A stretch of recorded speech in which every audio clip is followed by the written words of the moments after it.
Admit it, Endgame was BS. Hey, it's Prince of Queens, and first things first, there will be spoilers for both Infinity War and Endgame in this video, so watch with care. Now, if you don't know, I have a tendency to be a complete nerd who's into geeky stuff. I talk a lot about how much I love video games, but one thing I don't often talk about is the way that I can get really into good film and television, largely because I haven't been watching much since starting my channel. However, one thing I did get massively into was Infinity War, which wasn't just the best Marvel movie of all time, but I believe was literally the best box office blockbuster probably since Star Wars. Yes, I think it was a considerably better film than The Matrix and maybe anything you can mention, because The Matrix mainly relied on a cool intellectual premise, but didn't have nearly such good characters and dialogue. As somebody who majored in script writing at university and has been involved in productions of plays and some films for over 20 years, the actual script of Infinity War, directing, acting, scoring, visuals, and essentially everything about it was as perfect as you could ever expect from a big Hollywood blockbuster. So good that I ended up watching it probably 30 times or so, and even actually decided to start watching fan theories that mainly had to do with what was likely going to happen in Endgame.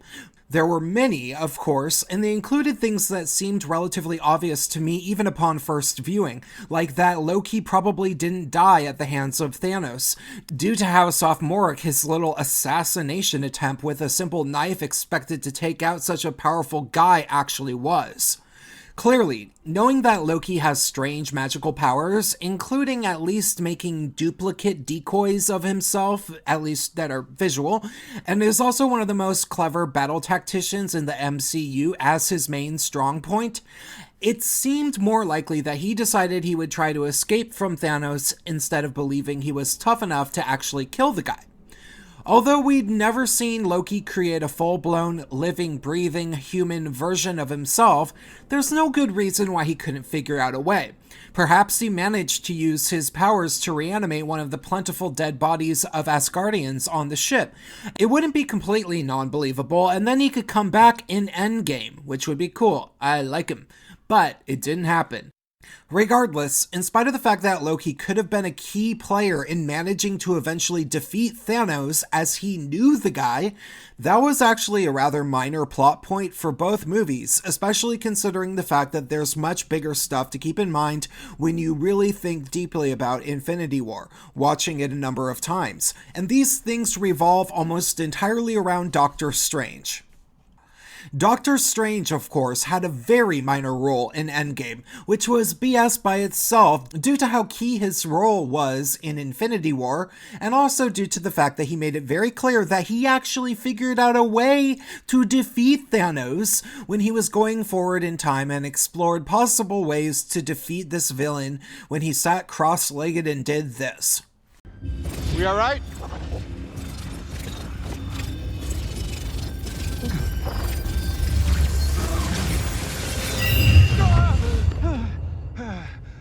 Be back, you're all right. Hey, what was that? Went forward in time to view alternate futures, to see all the possible outcomes of the coming conflict. How many did you see? 14,605,000. How many did we win?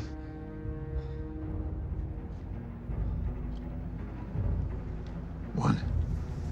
If you only watched Infinity War once, this might have seemed relatively minor to you, but that action of his has inspired probably dozens of often very interesting fan theory videos, a few of which I used to create a fan theory of my own, which I will be stating here. This is the video in particular that I'm speaking about. Shout out to The Cosmic Wonder, great video. You see, in his video, The Cosmic Wonder picked up on something quite small that everybody likely somewhat noticed subconsciously, but didn't actually fully think about in any great detail.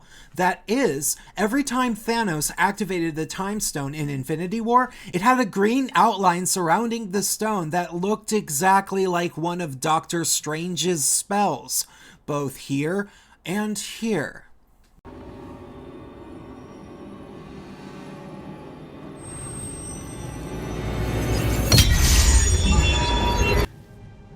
But now is no time to mourn. Now is no time at all.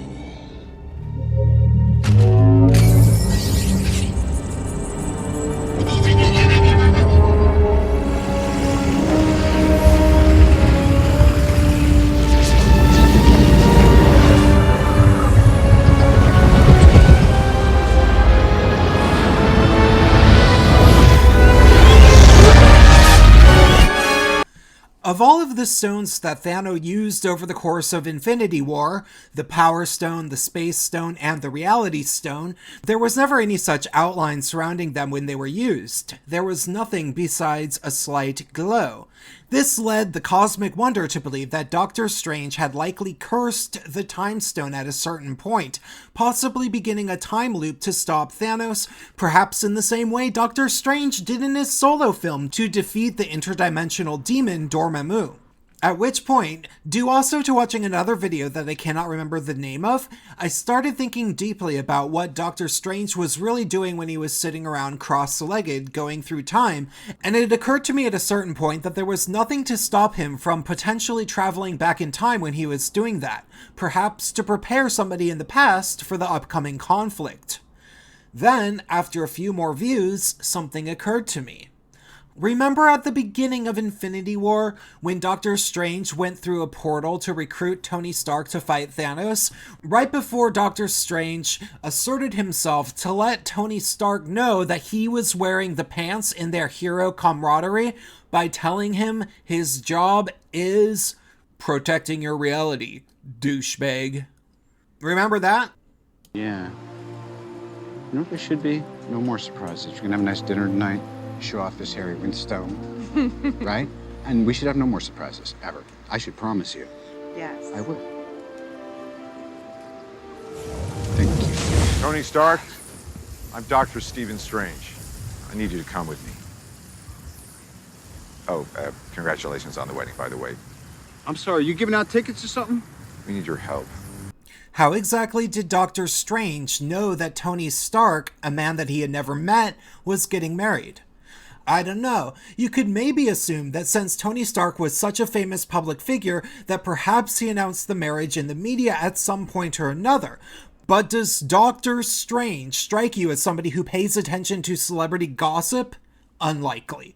Furthermore, there's never been any indication in the MCU that Doctor Strange has any ability to actually read people's minds, and in the comics, apparently the only thing he can do to read minds is to cast a spell on a person that is right in front of him, which takes at least a moment. Thus, I came to the following conclusion. I believe that while Doctor Strange was sitting cross-legged towards the latter part of Infinity War, he actually went back in time, at least at one moment, likely right before Bruce Banner was teleported from space to the Sanctum, to warn his past self about the upcoming conflict with Thanos, and probably told him to curse the Time Stone in the exact way that he seemed to do.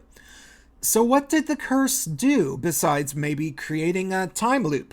Well, the other thing the Cosmic Wonder pointed out was that the gauntlet was severely singed after Thanos snapped his fingers. What did you do? What did you do?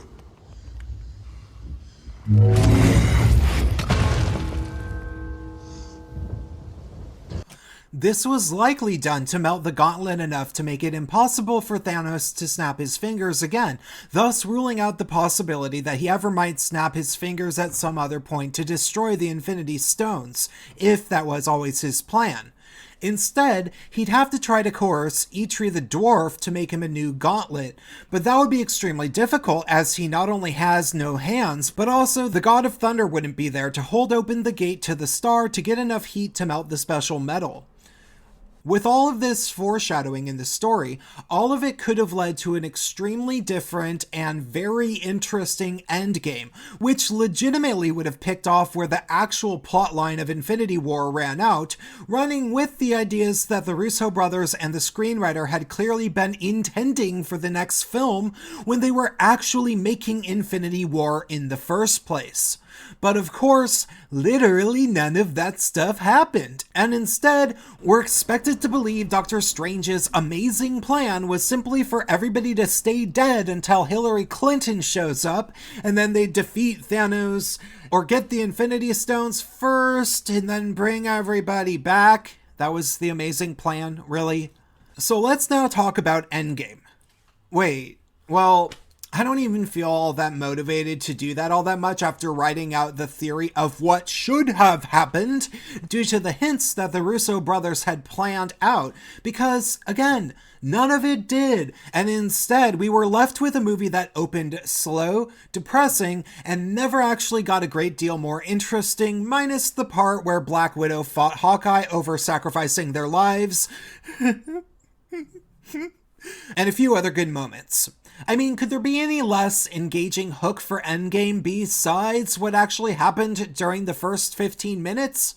Within 5 minutes, simply due to the under-enthusiastic scoring, I was already assuming that the Russo brothers were not exactly stoked on the direction they had to go in, and this became exponential when they lopped Thanos' head off, like we were supposed to be super interested in what happened from that point onward. Talk about a poor script. Yes, I do agree that it was a pretty touching send-off for many of the characters, especially the Tony Stark version of Iron Man, but come on. It was nowhere near as good as Infinity War, and honestly felt a bit more like the, what the hell? I want to like this, but I'm having trouble type of reaction most people had when they watched The Last Jedi. But let's be honest, we all kinda thought that this was going to be coming when we watched Captain Marvel, which was a completely uninteresting superhero movie, introducing a ridiculously two-dimensional superhero played by a god-awful actress whose powers probably would surpass Superman's, and whose only major obstacle in becoming a superhero was the icky mean people who put the thing on her neck that restricted her powers. Now, I'm not at all saying that Captain Marvel shouldn't have theoretically been introduced and played a role in Endgame.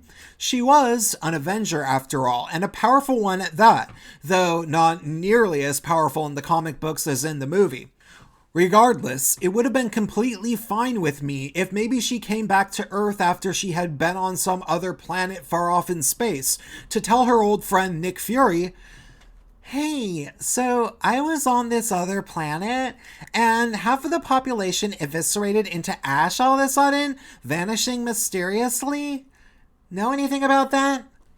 But of course, in Endgame, Nick Fury had actually died when Thanos snapped his fingers, meaning there was no great reason for Captain Marvel to even know the Avengers at all. So that's a definite plot hole by itself.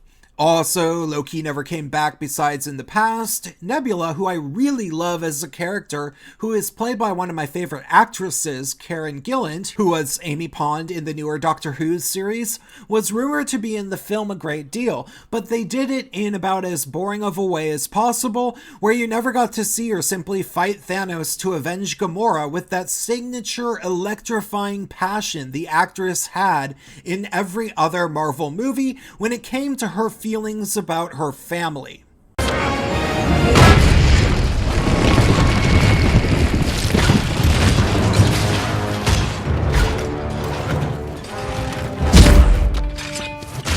Well. You should have killed me. Would have been a waste of parts.